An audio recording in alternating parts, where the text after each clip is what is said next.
I thought she was the love of my life, but I was just a blind pawn in an international network of lies. When I finally demanded my money back, I didn't get a refund. I got a front row seat to a lethal game where my own body had become the most valuable asset in an organized scheme. My girlfriend Elena had always been the type to pride herself on her impeccable taste. She carried herself like she was the protagonist of a high-budget drama, and honestly, I was usually happy to play the supporting role. But there is a fine line between a woman with high standards and a woman who thinks the world is her personal vending machine. 3 months ago, I fronted the cash for an exclusive, once-in-a-lifetime culinary retreat in Tuscany that she insisted would solidify our relationship. It cost $4,000. It was a staggering amount of money, but I figured it would be an investment in our future. When the retreat was canceled at the last minute by the agency due to some legal scandal involving the organizers, I expected the refund process to be straightforward. The agency sent an email stating that the funds had been released back to the original method of payment. But when I checked my bank account, there was nothing. Not a single cent. I brought it up to Elena, expecting a collaborative effort to track down the money. Instead, the air in the room went cold. She looked at me as if I had just insulted her ancestors. She claimed she had used the money for logistical expenses related to our alternate plans that never materialized, and that asking for it back was tacky and transactional. I told her that $4,000 wasn't just a rounding error, it was my rent for 2 months. She laughed, a sharp, brittle sound that made my skin crawl. That evening, I sat her down at the kitchen table, prepared to have a civil, adult conversation about financial boundaries. I had the bank statements printed out. I thought if I showed her the logic, the cold, hard facts, she would see reason. I was so incredibly naive. I watched her face tighten as I slid the papers across the marble countertop. She didn't even look at them. She just stared at me, her eyes narrowing until they were nothing more than thin, icy slits. She stood up, grabbed the artisanal bowl of pasta I'd spent 2 hours preparing, the sauce simmering with fresh herbs and effort, and hoisted it into the air. Before I could process the movement, the contents of the bowl slammed into my chest, a hot, greasy explosion of marinara and grief that ruined my favorite shirt instantly. My mouth hung open in shock. I stared at the red stains spreading across my skin, the sting of the heat barely registering compared to the betrayal burning in my chest. "You think you're entitled to my time? To my energy? To the money I've already allocated to my life?" she hissed, her voice vibrating with a manic energy I had never witnessed before. "You're small, Mark. You're tiny. I gave you the privilege of being with me, and you have the audacity to nickel and dime me?" She didn't stop there. She shoved me toward the door, her heels clicking aggressively against the hardwood. She was surprisingly strong, fueled by a rage that seemed to have been bubbling under the surface for years. She threw my bag at my head, the zipper catching me near the temple. "Get out!" she screamed, her voice cracking the silence of our shared apartment. "And don't you dare come back until you learn your place." I stumbled out into the hallway, the heavy apartment door slamming shut behind me with a finality that shook the pictures on the walls. I stood there, covered in sauce, shivering, unable to comprehend that 3 years of my life had just been discarded like a bag of trash. I waited for her to open the door, for the inevitable apology, for the moment where she would realize she'd gone too far. But the hallway remained silent. I had no phone, no wallet. It was all inside, sitting on the counter right next to her keys. I was stranded in the lobby of my own building, looking like a disaster, wondering how I was going to get back inside to retrieve my belongings without causing a scene.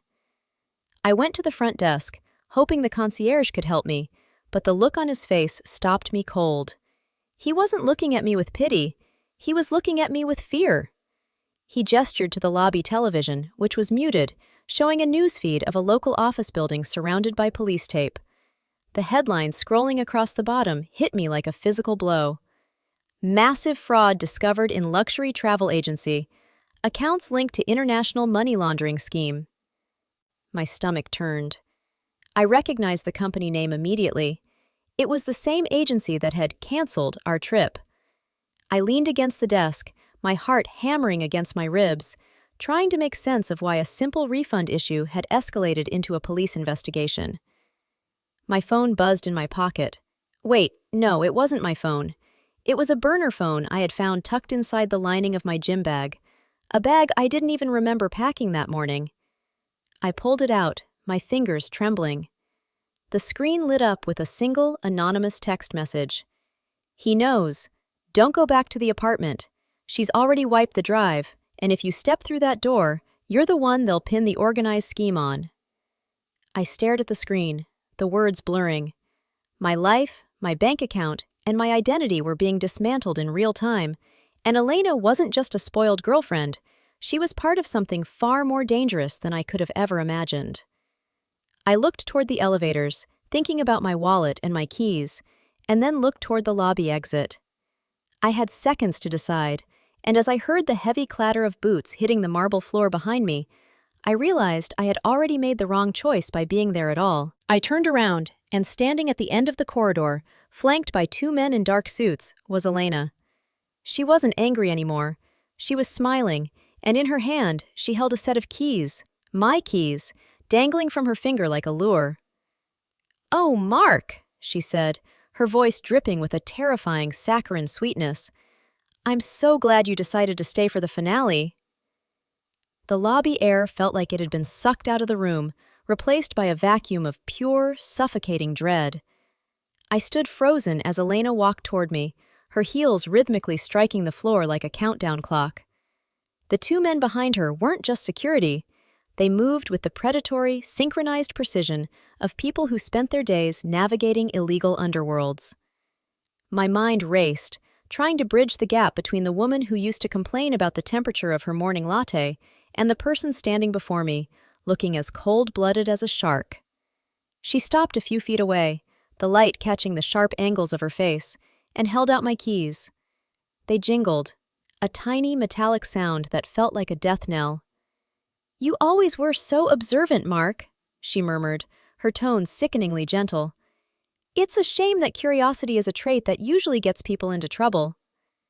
One of the men stepped forward, his eyes scanning the lobby with a professional detachment that made my stomach churn. He didn't look at me, he looked at the exits. "Everything is cleared," he said to Elena, his voice a low rasp. "The server was wiped, and the trail leading to our group has been scrubbed, but we have a loose end." He jerked his chin toward me. "He was asking questions at the bank today. That wasn't part of the plan." My breath hitched. So, they had been watching me. All this time, every time I complained about our finances or looked into the agency's legitimacy, I wasn't just bothering my girlfriend. I was poking a hornet's nest. Elena sighed, a mock melancholic sound, as if I were a pet that needed to be put down because it had grown inconveniently sick. "He thought he was being a responsible partner," she said, finally turning her gaze to me. "He thought he was saving for our future, didn't he? How romantic." I tried to back away, but the second man closed the distance, his hand firm on my shoulder, pinning me in place. The pressure was bruising. "What are you talking about?" I managed to choke out, my voice sounding foreign to my own ears. "It was just a vacation refund. How did you get me involved in a criminal inquiry?" Elena leaned in close, the scent of her expensive perfume clashing with the metallic smell of the lobby's cleaning supplies. She whispered, "It wasn't a refund, Mark. That account you deposited your savings into? It wasn't the travel agency. It was an entry point for an organized scheme to move funds across borders. You didn't just invest in a trip, you became the primary point of contact for the ledger. Your name is the only one on the digital footprint for the transaction that triggered the internal audit. If the service authorities come knocking, they won't look at me. They'll look at the guy who signed the transfer forms." My knees felt weak. I remembered that day. She had told me the bank's online system was down and redirected me to an easier payment portal she'd set up on her laptop. I'd done it because I trusted her. I'd done it because I was in love. She had meticulously laid the foundation for my ruin while I was picking out engagement rings. "Why?" I whispered. "Why me?" She shrugged, her expression shifting from mock pity to complete indifference. "Because you were boring, Mark. Because you were predictable. And because you were exactly the kind of person who would never be suspected of being part of a larger operation. You were the perfect camouflage." She signaled to the men. "Take him to the basement. We need to make sure he doesn't have any other backups of those emails he was so worried about." They grabbed me by the arms, lifting me off my feet with jarring force. Panic surged through me, a raw, primal instinct that pushed aside my fear. As they dragged me toward the service elevator, I caught sight of the concierge booth. The desk clerk was missing, replaced by a digital display showing a looping security feed of the lobby, but it was delayed. It showed me standing at the counter alone.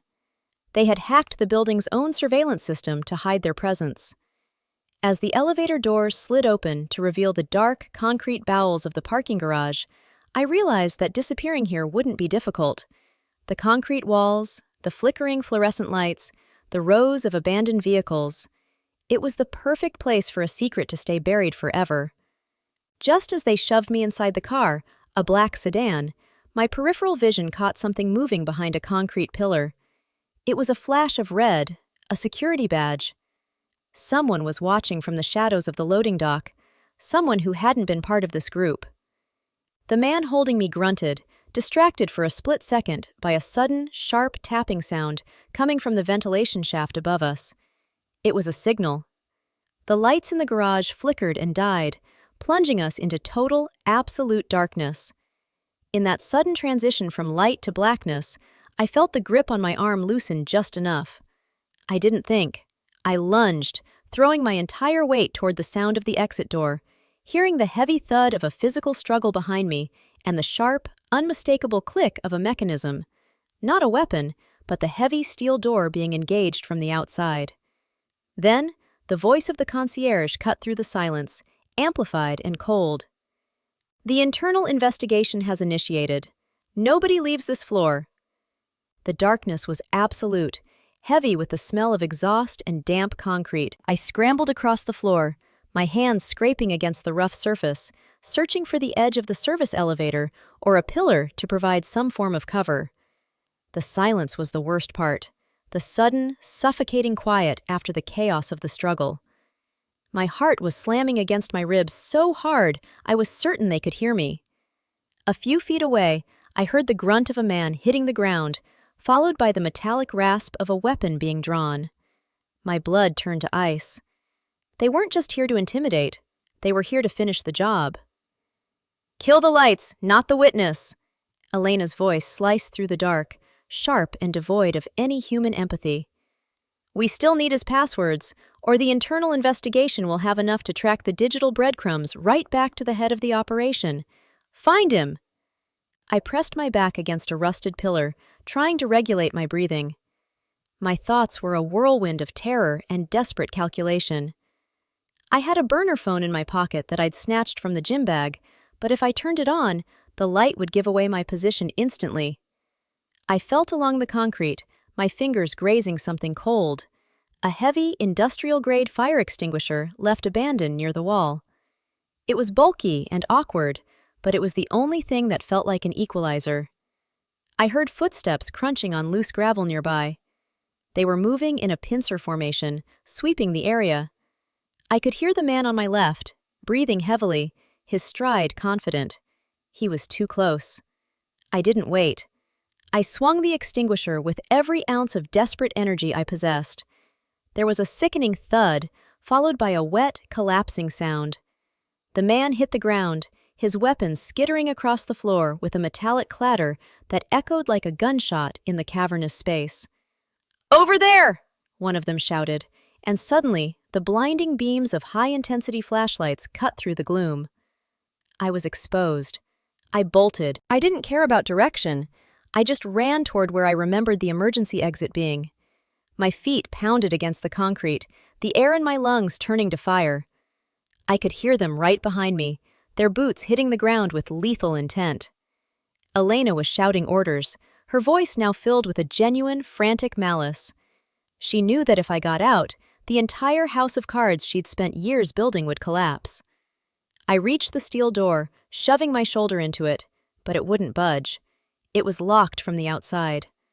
I cursed under my breath, turning to face them, feeling the cold weight of the wall at my back. They emerged from the shadows like ghosts, their faces obscured by the harsh glare of their own lights. Elena stepped into the center of the arc, her expression one of utter boredom, as if she were deciding which dish to order at dinner. "You're making this so much harder than it needs to be, Mark," she said, pulling a thin, elegant device from her pocket, a scrambler. "You were always too good for your own survival. If you hadn't asked for that money back, you'd be living in a blissful lie for another few years. Now, you're just a liability." She raised the device, and I realized with a jolt of horror that it wasn't a weapon for me. It was a beacon. She was signaling someone else, someone higher up. A low hum began to vibrate through the floor, a sound that I recognized from the building's maintenance reports. The freight elevator. The doors began to groan open behind them, revealing not a group of goons, but an empty industrial lift with a single, reinforced crate inside. "The service inspectors are on their way to process the evidence," she said, gesturing to the crate. "You, Mark, are the final piece of evidence." I backed away, but my heel caught on a loose cable snaking across the floor. I stumbled, falling back against the wall, and in that split second of vulnerability, the doors to the parking garage finally hissed open. But it wasn't the police.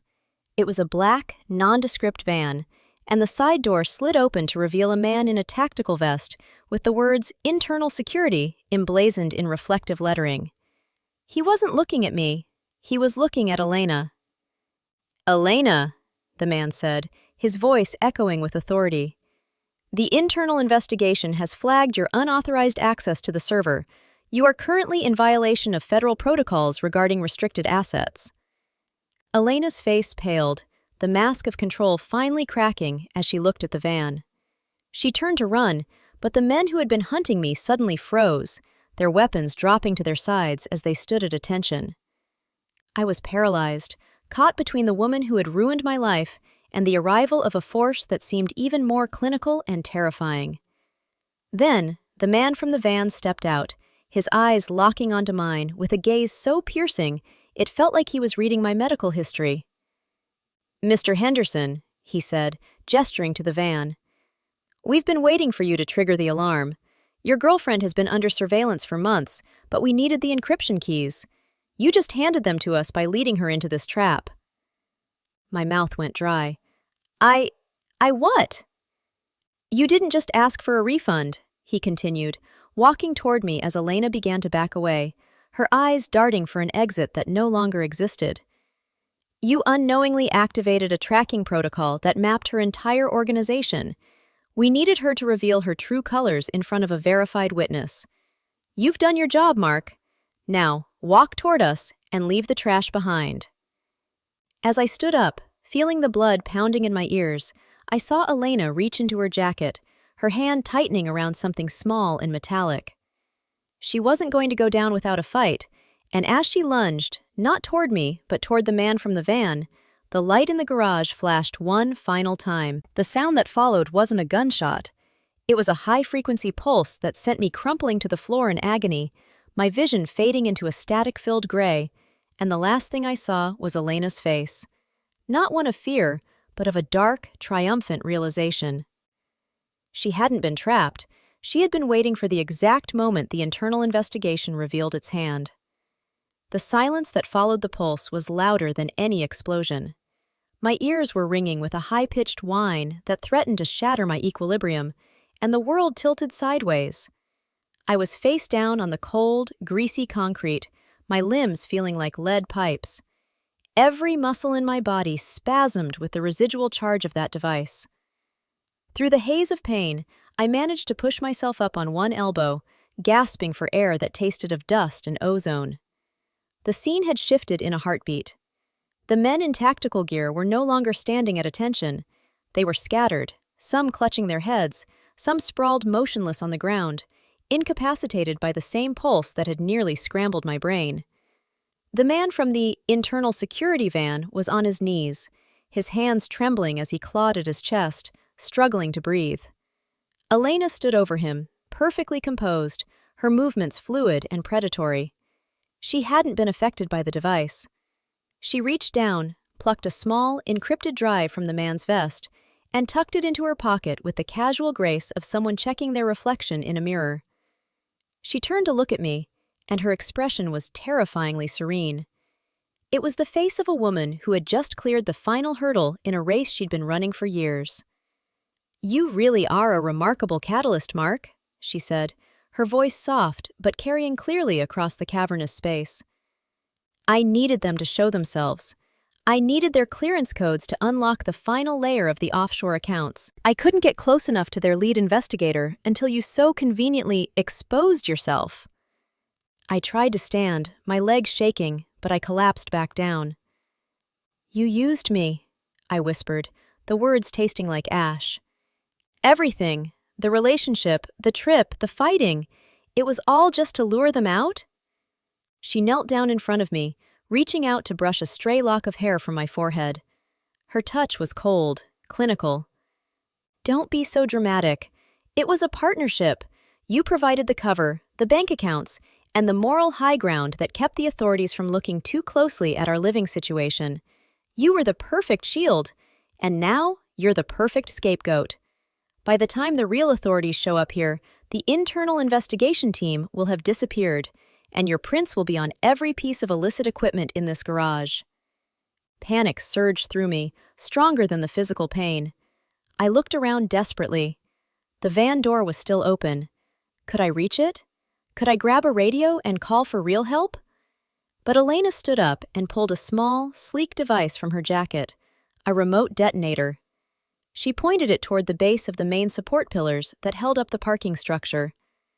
"The building's blueprints are quite fragile, Mark," she noted, looking at her watch. "In about 60 seconds, there's going to be a localized structural failure. A gas leak, perhaps. Very tragic. It will destroy the evidence, wipe the server trails, and bury the bodies of these investigators, along with my darling, naive boyfriend." She turned and began walking toward the service exit, her stride long and confident. She didn't even look back, as if I were already dead. I watched her reach the heavy steel door, her hand moving to the keypad. I knew I had to stop her. I didn't care about the consequences. I didn't care about my own life anymore. I lunged forward, grabbing a heavy metal wrench from the floor near the incapacitated guard. I hurled it with every ounce of remaining strength. It spun through the air, whistling, and struck the control panel on the wall just as Elena's fingers pressed the sequence. The panel sparked violently, showering the wall in white-hot embers. A loud crack echoed through the garage as the electronic lock short-circuited. The door groaned, vibrating on its hinges, but it didn't open. Instead, it jammed halfway, locked in a permanent mechanical deadlock. Elena whirled around, her composure finally shattered. She reached for the door handle, yanking at it, but it was fused shut. She looked at the remote detonator in her hand, then at the flickering, dying lights above us.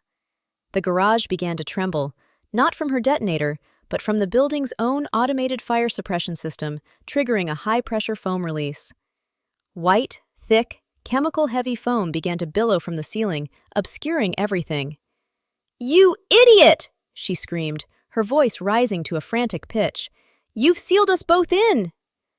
I stumbled toward her, the foam rising to my shins, my vision struggling to cut through the blinding white clouds. I reached for her, my fingers catching the back of her coat, but she spun around, her face twisted into a mask of pure, unadulterated fury. She pulled out a small, jagged blade, not a weapon of a criminal mastermind, but the desperate, sharp steel of a cornered animal. She lunged at me, and I felt a sharp, burning sting in my shoulder as the blade sliced through my jacket. I grabbed her wrist, twisting it, and we both tumbled into the mass of suffocating foam. As we grappled on the ground, the sound of heavy, rhythmic thudding started from above. Not the building, but the ceiling itself. Someone was coming through the roof. The ceiling vent above us blew outward, metal grating twisting like paper. A blinding searchlight hit us, and through the haze of chemicals, I saw silhouettes descending on ropes. They weren't police. They were wearing black gear marked with a symbol I didn't recognize, a silver serpent. Elena stopped fighting, her eyes widening in genuine existential horror. She looked at me, her voice trembling for the first time. "They aren't the authorities, Mark," she hissed, her grip on my arm suddenly turning into a desperate, ironclad hold. "If they find us, they won't arrest us. They're the ones who own the scheme." The ropes dropped, and the men began to rappel down, their weapons raised. Elena kicked me aside, scrambled to her feet, and bolted toward the back of the garage, screaming, "I have the drive! I have the data!" But the figures descending didn't care about her. They weren't looking at her at all. They were looking at me, and one of them pointed his weapon directly at my chest, his voice amplified through a modulator. "Subject identified. Retrieval initiated. Forget the woman. Secure the host." The world narrowed down to the red dot dancing on my chest. I didn't know what a host meant in their twisted lexicon, but I knew I was the pivot point for everything. Elena had scrambled toward the shadows, her cries about the drive being drowned out by the mechanical whir of the descending teams. She was a ghost now, a minor player who had finally realized she was playing a game far above her pay grade. One of the figures hit the ground with a dull thud, his boots crushing the chemical foam. He wasn't a soldier, he was a machine in human clothing, cold and devoid of anything resembling a conscience. "Step away from the asset, Elena," the leader commanded. His voice wasn't human, it was processed, synthesized to sound like 1,000 whispers at once. Elena paused, her silhouette framed against the flickering emergency lights. She turned, her face a pale mask of realization. She had spent months manipulating me, thinking she was the architect of a grand design, only to discover she was nothing more than a footnote in someone else's ledger. She looked at me one last time, and for a fleeting second, I saw a flicker of genuine human terror, not for herself, but for the sheer scale of what she had unleashed. She didn't fight back. She dropped the drive into the pool of industrial sludge, turned, and sprinted into the darkness of the lower sublevels. The men didn't even chase her. She was irrelevant. They ignored her completely, their focus anchored entirely on me. I looked at the lead operative. "What do you want?" I shouted, my voice cracking. "I'm just a guy who wanted his money back. I don't know anything about your schemes." The operative stepped forward, the light from his tactical visor turning the foam around my feet into a glowing, ethereal sea. "You have something in your blood, Mark," he replied, his voice chillingly calm. The transactions weren't just about money. They were about the biological markers you use to encrypt the access keys. You are the key. You always have been. My head reeled. It hit me then. The medical checkup Elena had insisted I get before the trip. The blood work, the strange, proprietary supplements she'd had me take every morning for the last 6 months. She hadn't just used my name, she had used my biology. I wasn't just a partner, I was a living, breathing security token. I felt a surge of rage, not at Elena, but at the absurdity of my own life. I grabbed the edge of a nearby forklift, pulling myself up to a standing position despite the trembling in my knees. If I was the key, then I was the one holding the leverage. "If I'm the key," I said, my voice steadying, "then you can't touch me. If you hurt me, or if my heart stops, the encryption dies with me. Isn't that how this works?" The operative paused. The silence stretched, heavy and dangerous. He looked at his companions, then back at me. He was calculating the risk. I didn't give him time to decide. I grabbed a heavy, rusted chain hanging from the forklift's hydraulics and swung it hard into the main electrical conduit box near the wall. The resulting explosion of sparks and raw current sent a massive surge through the entire floor. The fire suppression system glitched, releasing a secondary, high-pressure deluge of water that turned the room into an electrified death trap. In the chaos, the ceiling supports, already compromised by the previous struggle, began to groan. I didn't wait for them to reach for me. I dove into the darkest corner of the garage, where an old maintenance tunnel led toward the subway tracks. I crawled through the muck, the sound of the structural collapse behind me shaking the very foundations of the earth. I heard the screams, the shouting of the operatives, and then, A roar of concrete and steel as the section of the garage where we stood imploded. I kept moving, dragging myself through the narrow pipe, my lungs burning, my skin raw, driven by a singular, burning need to survive. 3 days later, I was sitting in a crowded, nondescript cafe 3 states away. My burner phone, which I had kept buried deep in my coat, vibrated. There was no message, just a notification from an offshore banking app I hadn't looked at in months. It was empty. The $4,000, the catalyst for everything, was gone, along with every cent I had ever earned. My bank accounts were wiped clean, my credit score was effectively destroyed, and my identity was flagged in every system from here to the coast. I was a ghost. I looked up from the table. A woman sat down across from me, wearing a nondescript trench coat and dark glasses. She looked tired, her eyes rimmed with red. It was Elena. She looked like she hadn't slept in a week. She placed a small, simple key on the table between us. "The drive was a decoy," she whispered, her voice a hollow shell of its former self. "The real data is in a safety deposit box in Geneva. I've transferred the coordinates to you. It's enough to burn them down, not just the internal security, but the entire network." "Why give it to me?" I asked, my voice devoid of emotion.